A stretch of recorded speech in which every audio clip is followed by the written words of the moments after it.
Welcome, my fellow tax professionals. Today we're going to be discussing asset valuation, a key component of the offer and compromise offer formulas.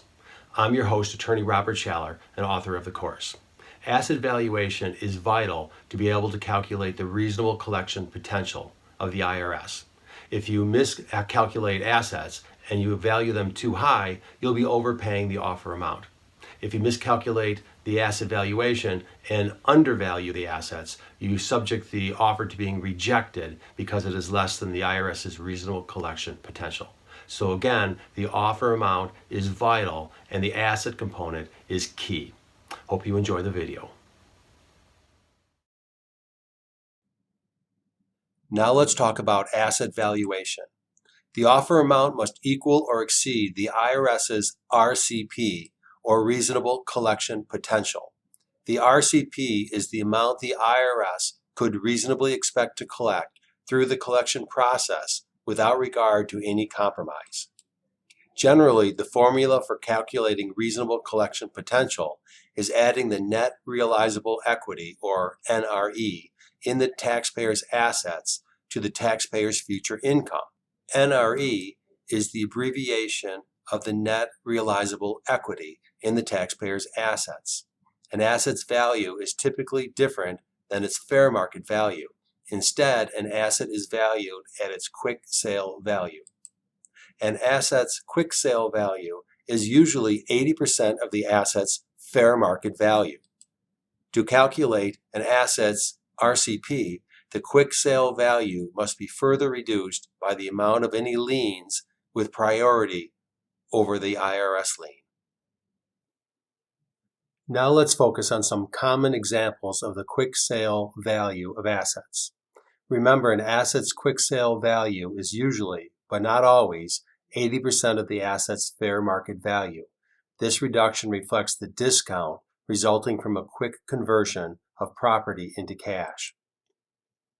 Cash and bank accounts are easy to value now that most bank statements are online and easily obtainable.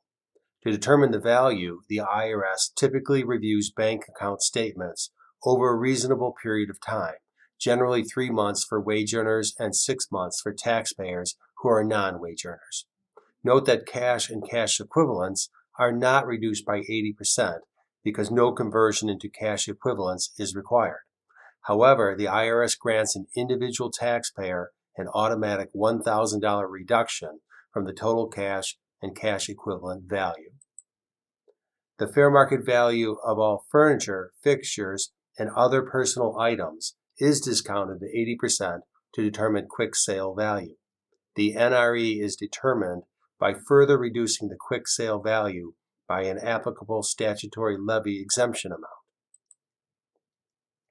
Each vehicle's current market value is discounted to 80% to arrive at the quick sale value. The NRE for each vehicle is determined by reducing the quick sale value by the loan balance of any loan secured by that vehicle. Plus, a taxpayer can reduce the quick sale value for one vehicle by $3,450. The fair market value of a taxpayer's home is discounted to 80% to arrive at the quick sale value. The NRE of the home is determined by further reducing the quick sale value by the loan balance of all loans securing the real estate that are senior to the IRS.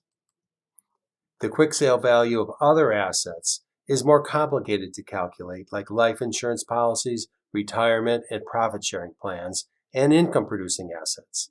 The valuation of these and other assets is beyond the scope of this video. Viewers can learn the secrets to valuing assets by taking the course at National Offer and Compromise Academy. Thank you for listening to this video, and please spread the word to family and friends that Do-It-Yourself Offer and Compromise Academy is available to help taxpayers find solutions to crushing IRS-backed taxes. The music for this video was provided by www.bensound.com.